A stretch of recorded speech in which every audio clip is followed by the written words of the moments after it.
Good morning and welcome to day 3 of the Almond Conference 2020. We've had a wonderful event over the past couple of days, our first ever virtual event. Obviously, we've had more than 3,000 people log on to this event and participate in sessions from the state of the industry on Tuesday morning to yesterday morning's general session with Darcy Vetter and Krista Harden, and a number of great breakout sessions with content for growers and processors and everyone throughout the industry. And it is my great pleasure to kick off day 3 today with our general session with Charlie Cook. I'm Darren Williams. I'm the Senior Director of Global Communications at the Almond Board of California and your host for this morning's show. Charlie Cook is the editor and publisher of the Cook Political Report. And it is an independent and nonpartisan political newsletter that he founded in 1984 that analyzes U.S. elections and political trends. And starting in 1986, which is about the first time that Charlie came onto my radar screen, I was a young political aide on Senator Bob Dole's 1988 presidential campaign. And Charlie wrote his first weekly, then twice weekly column for Roll Call, which is the original newspaper of Capitol Hill, and since 1998 for the National Journal. Over the years, Charlie has served as a political analyst for CNN, later CBS, and most recently NBC News. He has worked many election nights, late nights, I'm sure, at the decision desk at NBC News in New York, and has appeared at dozens of times on NBC's Meet the Press, which you probably would recognize him from. In recent years, Charlie has contributed to several editions of the Almanac of American Politics, and was co-author of its 2020 Almanac. The Cook Political Report, with a staff of 6, has been called the Bible of the political community by former CBS News anchor Bob Schieffer, and by the New York Times, quote, a newsletter that both parties see as authoritative. And I think that's what stands out for me when I think of Charlie Cook, and I've known Charlie now for more than 30 years as probably the most nonpartisan political commentator that we have in America. And so it is my great pleasure to turn it over to Charlie, and we'll have time for Q&A at the end. So put any questions you have in the group chat, and then I'll take those and bring those back to Charlie at the end. And now, ladies and gentlemen, Charlie Cook.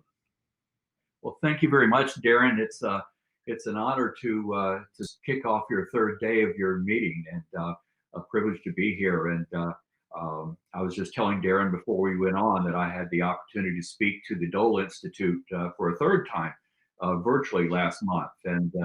And several years ago, I took our entire staff over to Senator Dole's law firm to meet with him. It was within a week or two of his turning 90 years old, and it was a lot of fun.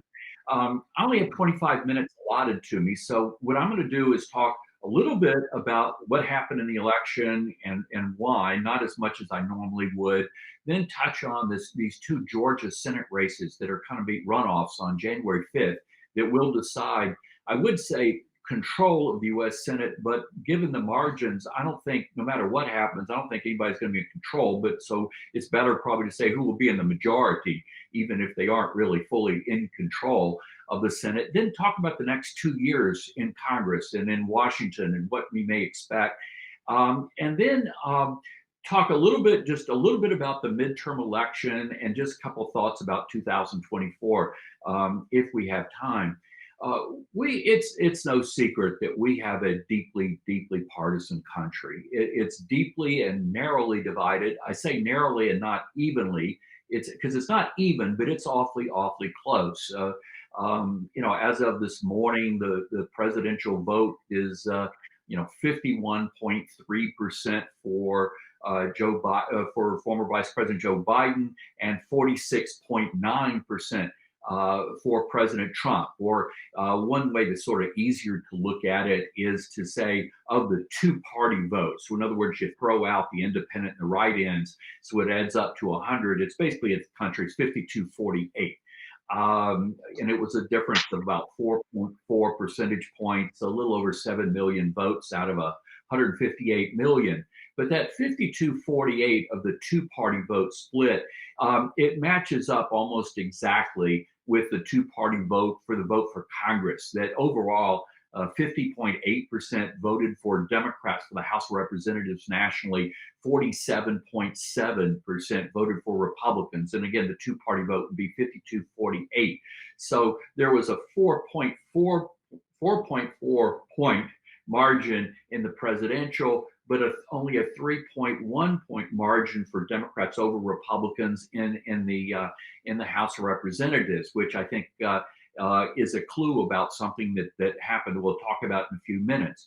But this country is as bitterly divided, as politically speaking, as we've been really since the Civil War Reconstruction period of the 1860s and 1870s. 20 years ago, 55% of Democrats, of people who call themselves Democrats, had a negative opinion of the Republican Party, 55%. Today, it's 83% of Democrats have a negative opinion of the Republican Party. 20 years ago, 65% of Republicans had a negative opinion of the Democratic Party. 86% today have a negative opinion. And astronomical numbers for the percentage of Democrats who think that the Republican Party has been taken over by racists, and an equal percentage of Republicans that think the Democratic Party has been taken over by socialists. So these really, really strong negative, in fact, there's a term for it, negative partisanship, of people that dislike the other side maybe even more than they like their own party. And there was a poll recently, or a year or two ago, that found that 60% of Democrats did not want their son or daughter to marry a Republican, and 63% of Republicans wouldn't want their son or daughter to marry a Democrat. And let's face it, when we were all growing up, it wasn't, partisanship, certainly we had partisanship as long as we've had this country, but it was never anything like that. And so in this election, it was one that the party splits were just really profound. That of the people that voted for Hillary Clinton in 2016, they voted for Joe Biden by a 96% to 3%. Of the people that voted for Donald Trump in 2016, they voted for President Trump again, 93 to 6. Basically, 94% of all Democrats voted, 95% of Democrats, depending on which exit poll you're looking at, voted for Biden. Either 91 or 94% of Republicans voted for President Trump. And you had basically straight ticket voting for the most part. I mean, not entirely, but pretty close. That in 2016 was the first election since we started the direct election of U.S. senators in 1914, that every single Senate race in 2016 voted for the same party for the U.S. Senate as they did for the presidential. The Senate race and the presidential race went to the same party in every single one. In this election, and putting aside the two Georgias that we won't find out till January 5th, but 31 out of 32 Senate races were won by the same party that won that state in the presidential. Every one of them but Susan Collins in Maine. And the thing is, it's one of the things of this partisanship that we're seeing is that it's sort of all pervasive. I mean, whether you're talking about not voting for anybody of the other party at all, just voting straight down the line for Democrats just going blue, or straight down the line for Republicans going red. But we're seeing it on everything. I mean, like willingness to use face masks or face mask bans, or social distancing, or of whether you avoid or don't particularly avoid large crowds. Big differences between the attitudes of Democrats and Republicans. And one of the things I think it's important to remember is that it used to be, Democrats obviously would always approve a Democratic president more than Republicans would, and vice versa. But from John F. Kennedy's presidency all the way through George W. Bush's, basically there was a relationship between the economy and job approval ratings, and specifically consumer confidence, how people felt about the economy. And so there was a direct relationship between the University of Michigan's Index of Consumer Sentiment, how do you think the economy is doing and all that, with presidential approval, direct relationship. But that relationship stopped as soon as Barack Obama became president and did not restart under President Trump. That what we started seeing, instead of just, going up if people felt the economy was doing well or down, we started seeing these 30, 40-point gaps between how a Democrat would see the economy and how a Republican would. And it was entirely dependent upon whether their party was holding the White House at any given time. So when Obama came in back in 2009, that Democrats would typically say, well, the economy's not where we want it to be, but it's getting better, and Republicans drove it off into a ditch, and it's getting better. I mean, they would see the glass as half full, even if it was actually only about a quarter of it full, because it really hadn't improved that much at that point. And conversely, Republicans would just look at it and say the economy sucks. Well, then we get, so as the economy very gradually gets better over the Obama term, as soon as Donald Trump's elected, then suddenly the Democratic voters who had been talking about how the economy was getting so much better, it was almost before Trump was out of the car from the inaugural parade that Democrats decided that the economy sucked. And suddenly Republicans who thought that the economy had been doing terribly suddenly thought that it was doing great, even though President Trump hadn't had a chance to just got in, hadn't had a chance to do anything. So that that this partisanship, this party lens is sort of coloring everything in terms of this election. Now, in terms of what happened in the election, it was kind of a paradox, because in a lot of ways, what happened in this election was just exactly what we were expecting 2 years ago, or a year and a half, 2 years ago, but totally different from what we were thinking 1.5 or 2 months ago. Which means sort of suggests that the structure of the race remained the same, but there were some impressions that were building towards the end that turned out to not be the case. Now, President Trump losing re-election, that really shouldn't have been that much of a shock, because we know that when two candidates are running for the presidency and neither one of them is an incumbent president, it's a choice election. You're choosing who do you like better, who do you agree with more, who do you trust, or who you identify with. But it's a matter of preference. But when you have an incumbent president running, it's a very different dynamic. The decision making is different. It's basically, it's a referendum on that incumbent. Do you want to renew that president's contract for another 4 years? Yes or no? So it's a completely different approach to it. And the best predictor of how an incumbent president is going to do is basically the job approval rating. When you ask, do you approve or disapprove of the job so-and-so is doing as president of the United States? And the thing is, for President Trump, that you had, in his first year, and I use Gallup numbers because they're the only people that have been polling since, basically the beginning of modern polling, or let's call it the end of World War II. But for President Trump, when you take all of the Gallup interviews for the first year he was in office, basically it was 2017, but January 20th, 2017 to January 19th of 2018, that the president averaged a 38% job approval rating. 38% was the average for the entire year. And that was the lowest job approval rating for any elected president in their first year in post-World War II history at 38%. If you're curious, the previous record holder was Bill Clinton at 49%, 11 points higher. So for his second year in office, the president's approval rating went up 2 points in the Gallup poll from 38 to 40, and that was the lowest second year of any elected president in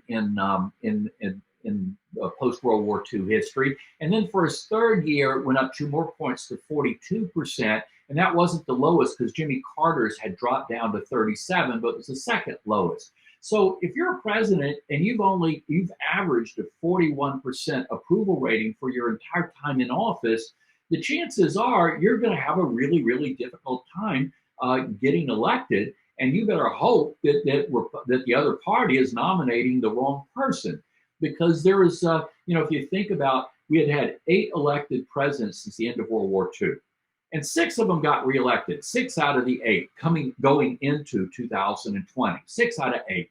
And basically what you had was 5 presidents had in the last Gallup poll going into the election a job approval rating of 50% or higher. Basically, it was Eisenhower, Nixon, Clinton, Reagan, and Obama, and all had job approval ratings of 50% or higher. And then you had 2 presidents that had job approval ratings that were below 40%, and that was Jimmy Carter and George H.W. Bush. And of course, they both lost. And then you had one that was in the twilight zone in the 40s. It was George W. Bush. And you remember, his approval rating had gone up to 90% right after the Persian Gulf War, and had hung up there for a long time. And then as the war, or at the time or after 9/11, it went up to 90%.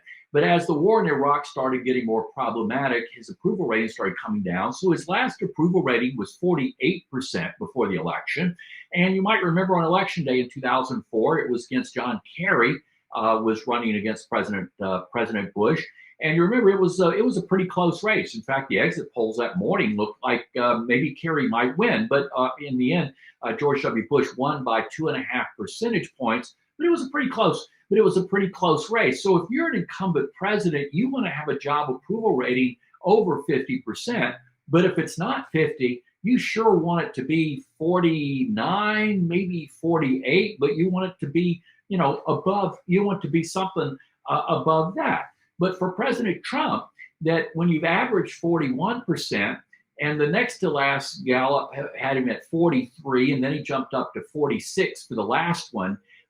That's a place that's generally speaking, is going to be a tough place to get reelected. So in that sense, it really wasn't a surprise. And if someone had said 2 years ago that Biden would win, that Joe Biden would win with basically by 4 percentage points, winning 20 states that Hillary Clinton won, plus the District of Columbia, plus 3 of the 3 states that Hillary Clinton lost by 0.8 of a percentage point or less, Michigan, Pennsylvania, Wisconsin, plus 1 more of the big 6 battleground states. That would be Arizona. And then when 1 more of what we call the extended battleground states, that was, basically it was Georgia, Iowa, Ohio, and Texas, where Biden won Georgia. So that would not have been out of line. But what was a surprise was that it had appeared after the pandemic hit, there were 2 periods when the president's numbers really took nosedives down. One was basically June, July, was when the 4 to 6 point lead that Biden had ballooned out to like 8, 10, 12 points. And then it narrowed back down after the Republican convention, after President Trump got his bounce. And then it kind of opened back up after that first debate, September 29th. And then it kind of settled back down to that 8 to 10 point, which is where it looked like and where it seemed to be. And the thing is, we were looking at polling that was taken by Republican pollsters, Democratic pollsters, independent. Dozens and dozens of different pollsters, hundreds of polls at the congressional district level in competitive districts and competitive states, national polls, all were pointing towards that suddenly that the president's numbers were starting to kind of rub off, and it was starting to look like kind of like a midterm election when you have an incumbent with bad numbers, or look like 1980 when Jimmy Carter and Ronald Reagan, remember, that had been a pretty close race and then blew out at the end when all the undecided voters in the last week basically moved over into the Reagan side. So the thing is, it was looking like there was a big wave. And the thing is, it wasn't just polls. I mean, it was just polls, it was focus groups, but it was what the field people, the political operatives in both parties were seeing. And you don't have to take my word for it. If you'd been watching CNBC on October 9th, you would have heard Ted Cruz talking about how volatile the election was and that it had the, quote, potential to be a bloodbath of Watergate proportions, close quote, for the Republican Party. And the very next day, Ed Rollins, who Darren remembers, who ran President Reagan's 1984 reelection campaign and was running a pro-Trump super PAC, he said he thought the election, told CNN he thought the election was over on October 10th, so basically a week and a half after that first debate, where it really, really looked like there was a wave out there. And it looked like that in the Senate and the House as well, because suddenly, now we kind of from the beginning 2 years ago, it looked like Republicans would probably lose maybe 1, 2, 3 Senate seats, something like that. And of course, they would have to have lost 3 seats to lose, for the Senate to be 50-50, and Democrats, if Democrats won the presidency, would be able to break the tie, get the majority. And so that seemed quite plausible 3 years ago. And the reason simply was for two reasons. One, that Republicans had 22 seats up at risk, and Democrats only had 12. And Republicans had 4 seats that were in real deep danger. And Democrats had only one, one in deep danger and one in a little bit of danger. And so it looked like Republicans just had more exposure. And because the president's numbers were low, that would just sort of compound the situation. But during those periods in June, July, when the president's numbers were dropping, and again after that first debate, you started seeing margins widen out in those House and Senate races as well. So it looked suddenly like Republicans might lose, at least 2 or 3 seats, and it could be, 4 or 5 or 6 or something like that. That's the way it looked. And of course, we come out of Election Day, and Republicans had a net loss of 1 as of now. So the Senate right now is 50-48, with those 2 Georgia seats coming up in January 5th. So that if Republicans hold on to both those seats, they'll have a 52-48 majority. So a net loss of only 1 seat from this past Congress. If they split, it would be 1 and 1, it'd be 51-49. And it's only if Democrats win both of those Senate seats that would be 50-50, and Kamala Harris would be able to break the tie come January 20th, when she'd be sworn in as vice president. I'll come back to those Georgias in a second.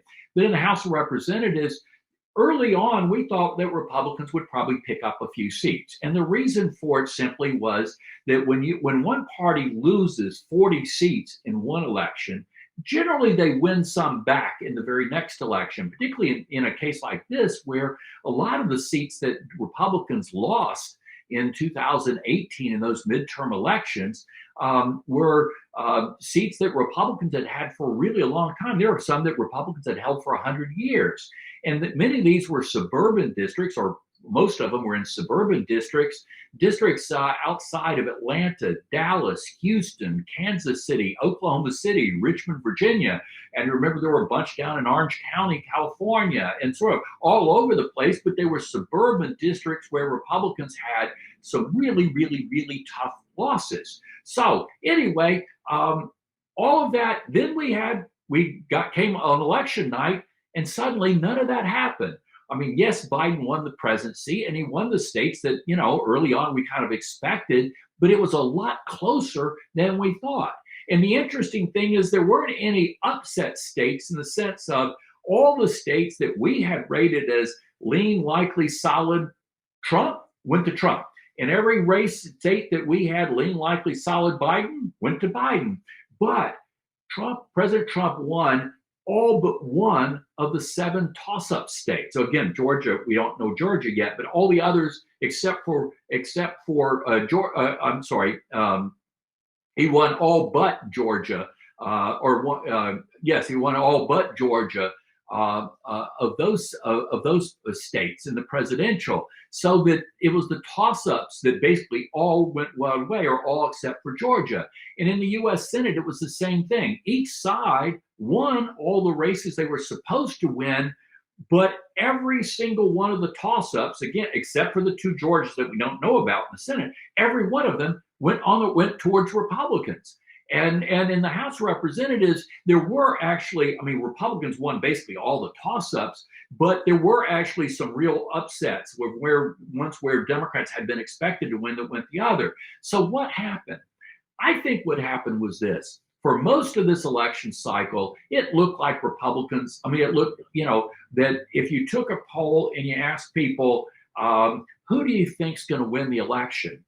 And big majorities would say President Trump. They expected President Trump to win. And the way they'd word the question would be, generally speaking, if regardless of who you plan to vote for, who do you think is going to win? And so the assumption was that President Trump was going to win until the last couple of weeks. In the last couple of weeks, it started kind of dawning on people that, wait, hey, maybe he's going to really lose, or maybe he is going to lose, or he will lose, that sort of thing. And at that point, I think you started seeing some voters, and these were these undecided voters in the middle, and mostly they're independents. And by a narrow margin, they were inclined to vote against President Trump. Again, by a narrow margin, but they were going to vote against him. But I think they started remembering, gosh, we've been hearing a lot about defunding the police and Medicare for all and packing the Supreme Court and a Green New Deal that could be a job killer and all these things. And I think they started saying, you know what? We may be willing to give Joe Biden the keys to the car, but I'm not sure I want to give him a full tank of gas and a credit card that giving him an all Democratic Congress would do. So you saw Democrats ending up losing seats in the House, where basically every close race broke towards Republicans, and where the Senate, all these places where it looked like Democrats had really good chances to win, they ended up losing most of them. They did pick up Arizona and Colorado, while losing. Democrats lost in Alabama, one seat there. So that's why we're at a net seat of one. Now, so we've got these two Georgias that are going to decide the majority. Georgia right now is, forget everything we've ever thought about Georgia. It is now the most evenly divided state in the country. You think back to that governor's race 2 years ago, where Stacey Abrams, the African-American state House minority leader, came within a percentage point of winning that governorship of Georgia. And then look at the presidential race this year, where Biden ended up winning by between a quarter of a 1 percentage point to 0.3 of a point. You look at the two Senate races, where you add up all the Republican votes, all the Democratic votes, 48 for Republican Congress would do. So let me just focus on this. I know we're going to we're getting some feedback here, but what we're seeing, I think that we're incredibly hard. I think we've got a little window in Washington, not the rest of the country, in Washington. And the reason is, when partisanship is really, really bad is when a majority party or a party in a more dominant position is basically jamming things down the throat of the other party. Well, when you've got a House of Representatives where it looks now like Democrats are going to have basically 220 votes to 215 for Republicans, nobody's going to be jamming anything down anybody's throats. Because while there aren't that many moderate Democrats, centrist Democrats left in the House, there's more than that majority is. And you over the Senate side, either Republicans are going to have a 52-48 majority or a 51-49 majority, or it's going to be 50-50 with Kamala Harris breaking the tie. But with margins that narrow, nobody's jamming anything down anybody's throat. So that basically you're either going to see nothing happen, or you're going to see basically what passes is what's built from center out coalitions, because that's the only way anything is going to work.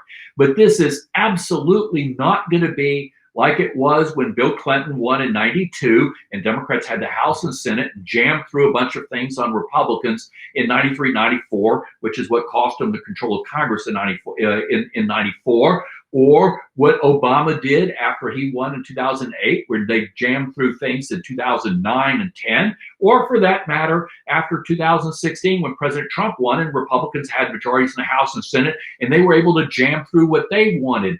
That can't happen here. So we're either going to have paralysis or we're going to have center out.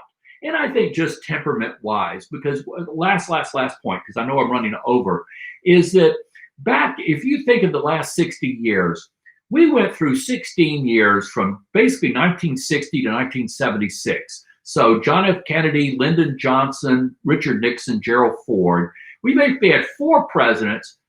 Every one of those 4 had served in the U.S. House of Representatives before. 3 out of 4, all but Gerald Ford, had served in the Senate. 2 of them had been congressional leaders, Jerry Ford on the House Republican side. Lyndon Johnson had been the Democratic the Senate Majority Leader.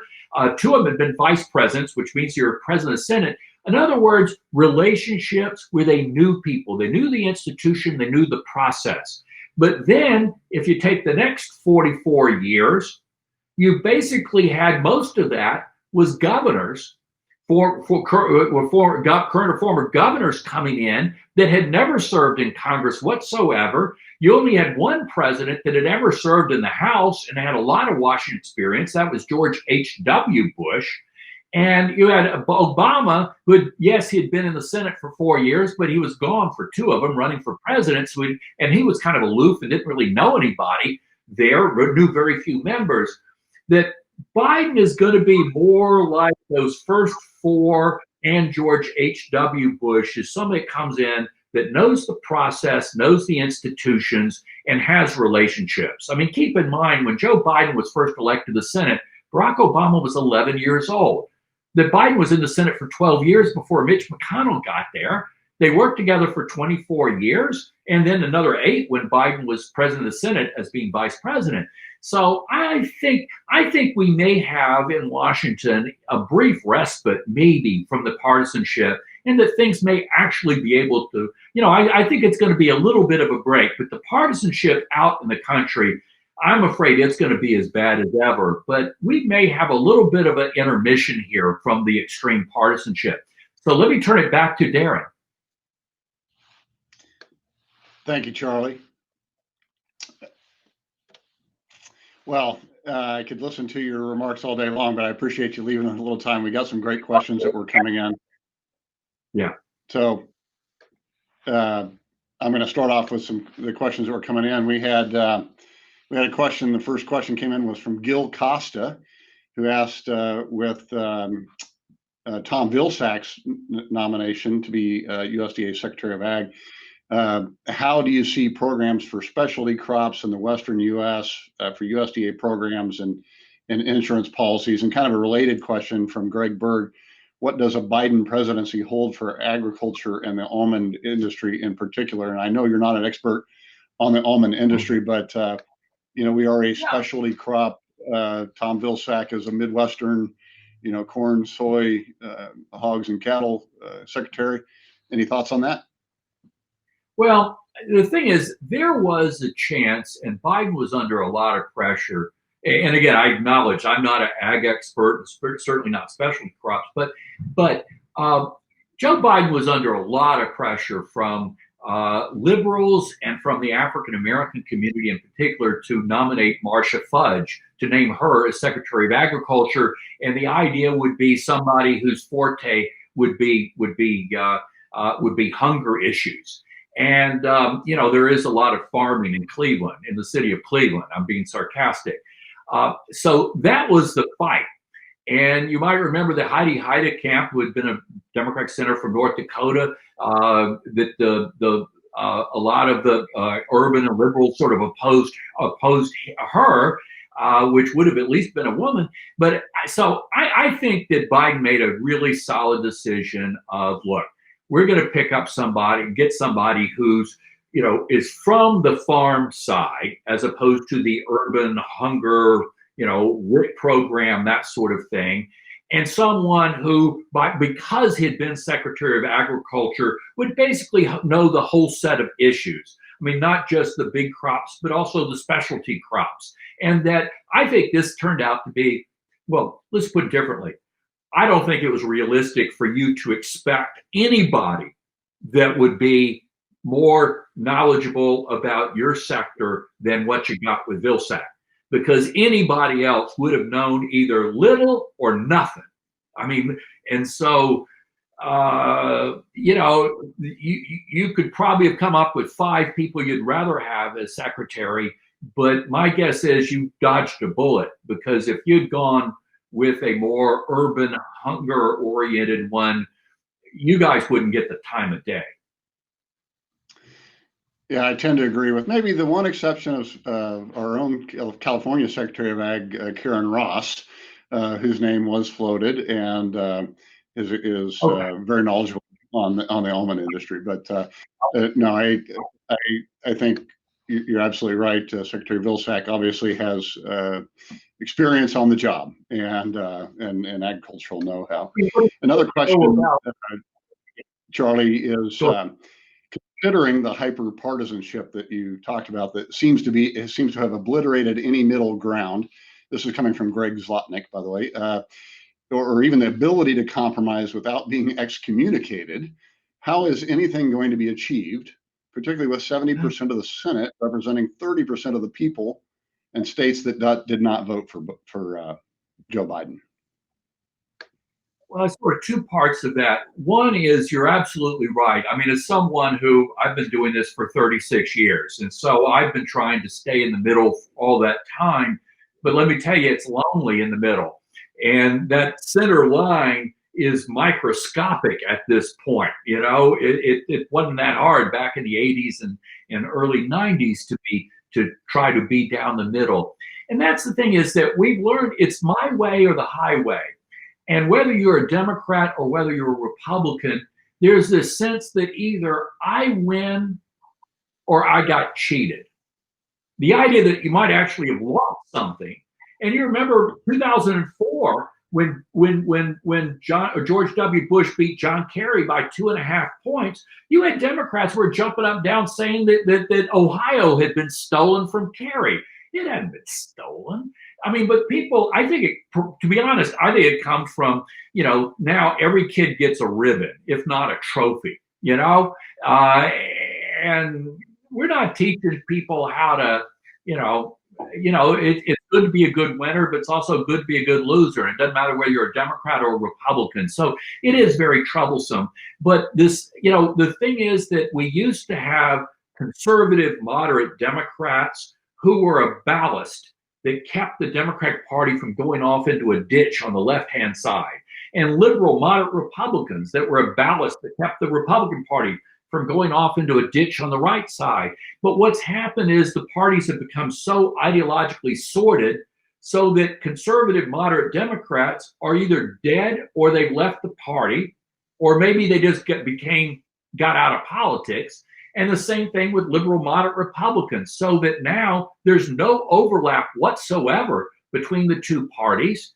And where it gets into issue problems, as you talked about with the Senate, is that Democrats, I mean, you had Colin Peterson, who was the chairman of the House Ag Committee, a Democrat chair of the House Ag Committee, arguably the last Democrat in the House of Representatives to know a damn thing about agriculture. I'm exaggerating, but not much. And he just got lost re-election. And so now there's, it's, Democrats, basically they forgot how to talk to small town, rural America, farmers. They've forgotten how to do that. And you got to hope that Vilsack will try to kind of teach them to kind of go back that way. But at the same time, Republicans are starting to get buried in suburbs, and they can't do that because small town rural is shrinking as a part of the population. And so we've got these realigning things that are going on where small town rural and working class whites are moving away from the Democratic Party into the Republican Party, but suburban, college educated, particularly women, are moving the opposite direction towards Democrats. And so we're having this realignment that's taking place. And it really is, I think, pretty unhealthy for American politics. And the media environment of cable and talk radio and social media is just exacerbating these divisions where we're creating these ideological silos that build up an intensity of ideology on the left and on the right, unlike anything that we used to see growing up. Yeah, absolutely. And I think you just answered the next question I was going to ask that came from Timothy Hearden, who said, how do you see the media's role in driving the political divide? And I think you just touched on that. But another second part to his question, how much of the expectation of a wave was driven by the media echo chamber, reinforcing the idea that the election was over? Well, I can't give up sources. Every Republican campaign professional I knew thought that there was a wave. They could see a wave. They were looking at data. They were looking at focus groups, and on the ground, they're field operatives. I mean, we were talking to some Republican Party operatives that were on the ground in Texas that were worried about that the suburbs were going to get blasted there. And so while, yes, the media certainly talked about this building wave, but the thing is, they didn't create it. It was there. I think people just got cold feet. It's like they didn't trust Democrats to not go too far. And quite frankly, I think in the last presidential and then that vice presidential debate, remember when Kamala Harris and Joe Biden got asked about packing the Supreme Court, and they basically wouldn't answer. And I remember watching that thinking, wow, this is really, really uncomfortable. I mean, because I think, packing the Supreme Court, trying to pack the Supreme Court was the worst idea Franklin Roosevelt ever had. And this was a really bad idea too. And it sort of reinforces the message of, wait a minute, this is a team that if they can't win the game, they want to change the rules. And I just think that you had a bunch of independent voters who, by definition, independents, they don't trust politicians, they don't trust parties. And I think they just started hearing too much of this defund and Green New Deal and pack the court and thought, you know what, I think that they were, these independents, one of the things that we've been seeing was that on the one hand, they tended to think they liked where the economy was, and they had been giving President Trump full credit for the economy.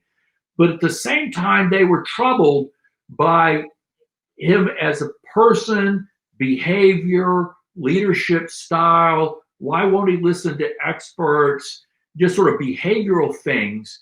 But as long as the economy was good, it kept these reservations in check.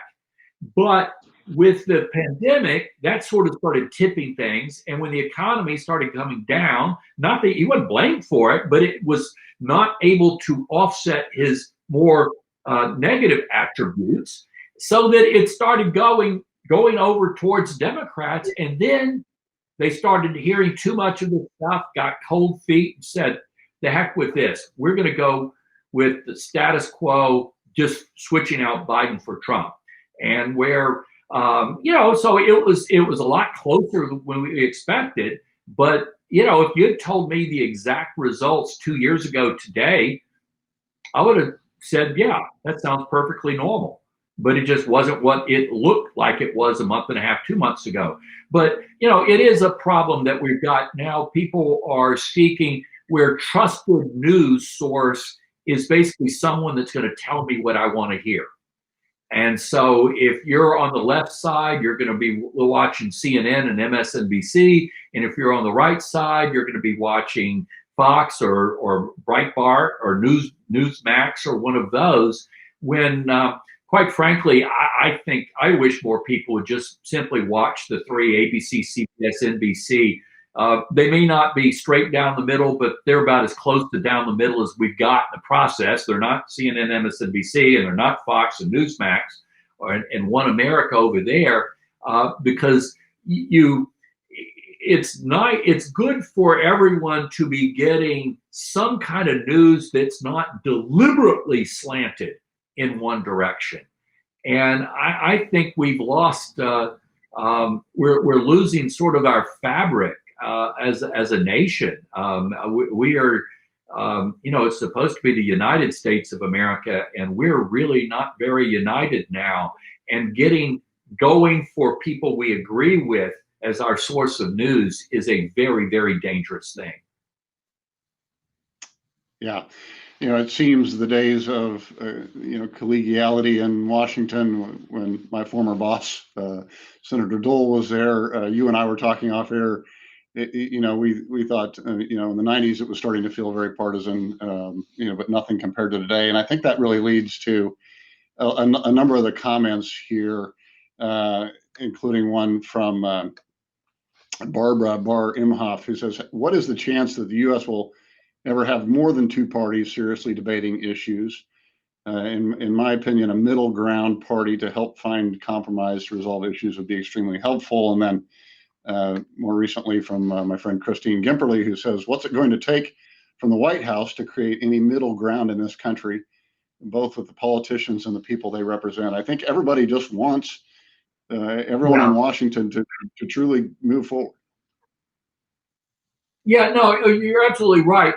We've gone from having a center-left party and a center-right party to just having a left party and a right party, with not much of a center on each side. But the reason that I think we will never have a meaningful center party is this: that our system is designed with the electoral college on the one hand, and then if nobody gets electoral college majority, it gets thrown to the House, where each state gets one vote. California, one vote. Wyoming, one vote. As much little sense as that may make, but anyway, that it's basically impossible for a third party candidate to win. I mean, because if it was possible, then Michael Bloomberg would have done it, because he did an enormous amount of research, because that was his first choice, was to run as an independent. But the thing is, you've got certain states that are going to vote Democratic no matter what, and other states are going to vote Republican no matter what.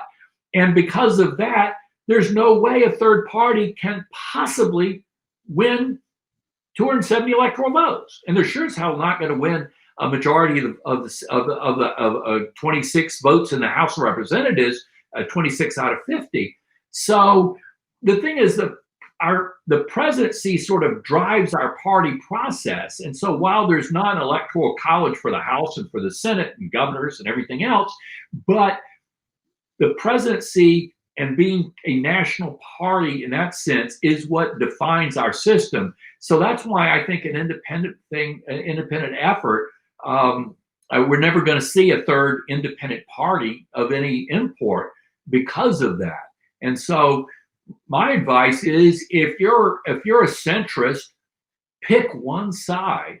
Doesn't matter which one, pick side you're more comfortable with, and try to get more support from people like you to take a role in primary elections and in local politics and in raising money to try to offset the extremists that are in your party. And I would say that to a moderate Democrat or to a moderate Republican, is that, my advice to people is, don't, vote for whoever shares your values, absolutely, but don't vote for anyone that would be disinclined to just sit down and talk to someone on the other side. That our system is based on compromise. It's based on reaching a consensus. And this is not how you do it. Now, I am kind of hopeful that we may have a little room here, because, and I realize that right now, with as long as President Trump's in office, that Senator McConnell, the majority leader, is in kind of this odd kabuki dance kind of thing, with the president still there, and also with these two Georgia special elections, and worried about losing those two. But, keep in mind that Biden and McConnell go way back, and that President Obama and McConnell were hardly on speaking terms. So everything basically went through Joe Biden. In fact, he became known as the McConnell whisperer. And the fact that McConnell was the only Republican senator at Beau Biden's funeral up in Delaware, that you want to see something interesting. You can go on Google this. You can find the C-SPAN tapes of Senator McConnell speaking when Joe Biden was leaving the vice presidency, therefore leaving as president of the Senate, where McConnell got choked up and talking about his friend Joe Biden, or where Biden went to speak down in Louisville, Kentucky, to McConnell's alma mater at the Mitch McConnell Center at the University of Louisville, and watching the back and forth between these two, where look, they don't agree on a lot of policy things, but if there's any potential overlap between the two sides, these are two guys that I think when everything settles down, I think they'll be able to do some business together, to be honest. I'm hope maybe my wife says that I'm a pathological optimist, and maybe I am. But I think this actually might work. I mean, I know Biden kind of well, and I know Mitch McConnell pretty well. And these are two guys that, they're not going to have a whole lot of latitude to compromise, but they will look for areas where they can work out a deal. But the kind of stuff that a lot of people on the Republican side would be worried about, the Democrats were going to go in and jack up taxes and all that. Well, you're safe now because that can't happen. Even if Democrats got up to 50 in the Senate, they wouldn't be able to get something like that just because there are enough moderate centrist Democrats left, like Joe Manchin from West Virginia, for example, that could stop anything far left from coming through the House or the Senate. And you see that on both sides. So I am kind of hopeful that maybe for the next 2 years, we may get a little bit of a break. But the House and Senate are going to be heck of battles in that midterm election, with the House the closest it's been in 20 years, and the closest it's been for Democrats, the smallest majority the Democrats have had in the House since now it's the 1800s. It was going to be to World War II, but now it's actually gotten even closer than that. So it's going to be, and I think we'll be seeing generational change for Democrats in the House of Representatives, but also for Republicans. That at the end of the day, I kind of don't expect President Trump to really run again in 2024, which means that when you look at the Mike Pence, Nikki Haley, Josh Hawley, Tom Cotton, Ted Cruz, Rick Scott, Ron DeSantis, all these folks that are looking at running for the Republican nomination in 2024, it's a different generation. It's a new generation. So I think we'll be seeing some changes, and who knows? Maybe things will get. Maybe we've hit rock bottom. I'm hoping so. Well, Charlie, we're going to have to wrap it up, and I think ending on a note of optimism is good. Some of the comments in the chat appreciate your optimism, as I do as well. And just once again, it's great to see you and to have you as part of the Almond Conference 2020. Wish we could have you in person, maybe some year in the future. But with that, I'm going to wrap it up with a couple of comments. First of all, I want to make sure to thank our sponsor for this session, Farm Credit.